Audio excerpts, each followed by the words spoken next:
Sungai Citarum di Bojong Rengas Dengklok, Karawang. Sungai yang menyimpan banyak cerita tentang sejarah, tentang perjuangan, dan mungkin tentang hal-hal yang tak terlihat oleh mata biasa. Kejadian itu terjadi ketika saya berdiri di tanggul sungai. Sore itu langit mulai meredup. Air mengalir tenang, tapi terasa dalam. Di pancangan tanggul, saya melihat seorang perempuan muda. Ia berdiri sendiri, wajahnya tenang, tatapannya dalam. Entah kenapa saya mendekat. Kami berbincang seperti dua orang yang sudah saling mengenal. Dan dalam satu detik yang tak terduga, kaki saya terpeleset. Saya jatuh ke sungai.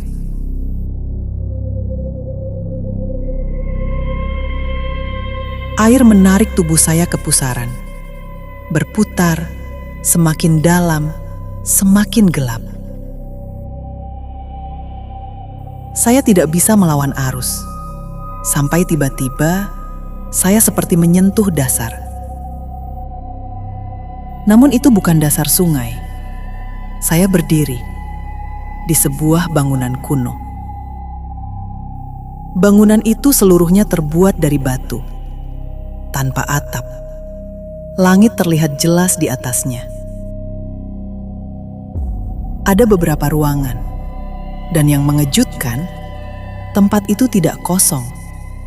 Ada banyak orang di sana, seperti sedang mempersiapkan hajatan.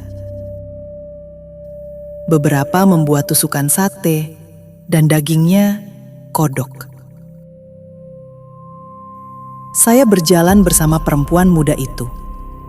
Ia tampak biasa saja, seolah ini rumahnya.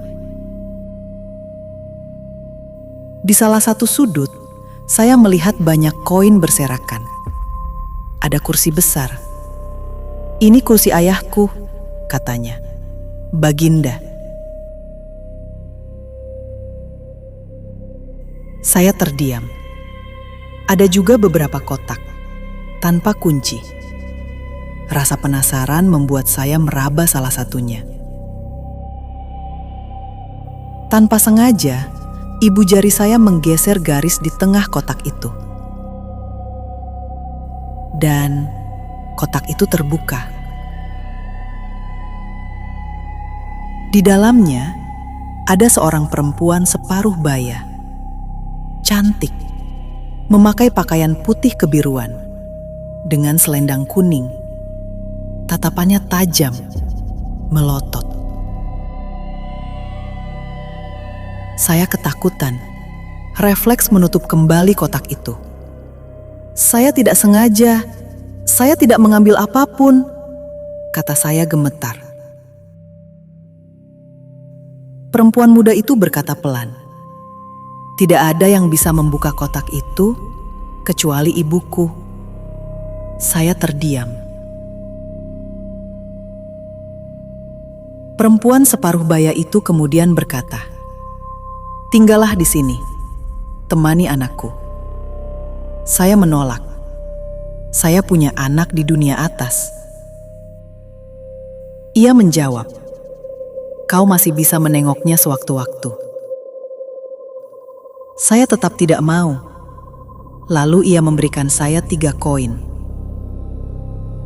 Saya menerimanya tanpa berpikir panjang.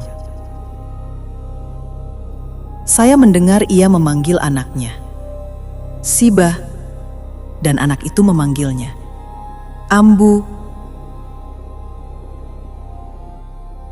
Orang-orang di sana tampak seperti manusia biasa. Hanya satu yang berbeda. Jari-jari mereka panjang. Saya mulai panik, mencari jalan keluar. Namun beberapa orang seperti menjaga pintu, seolah tak ingin saya pergi. Perempuan muda itu berbisik, "Ikuti aku." Kami berlari. Langkah kaki terdengar mengejar. Tiba-tiba ada lubang di bawah saya. Saya jatuh dan kembali terbawa pusaran air.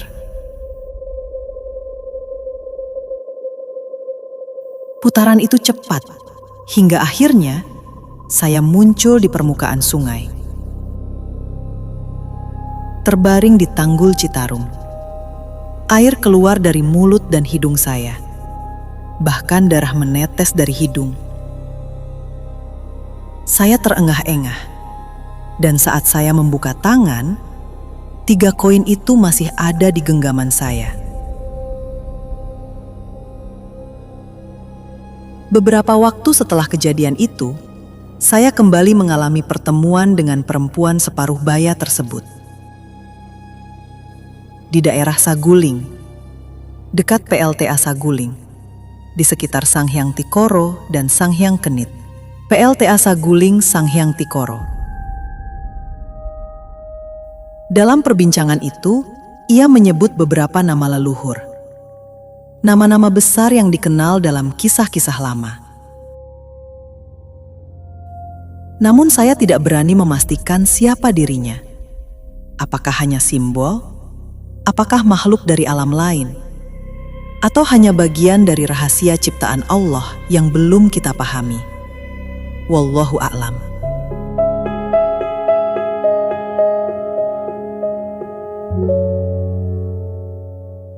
Saya tidak mengajak siapapun untuk mempercayai kisah ini sepenuhnya. Saya hanya menyampaikan apa yang saya alami. Yang pasti, peristiwa itu membuat saya semakin yakin bahwa ciptaan Allah tidak hanya yang terlihat oleh mata. Bahwa di balik aliran sungai yang tenang, bisa saja tersimpan rahasia besar.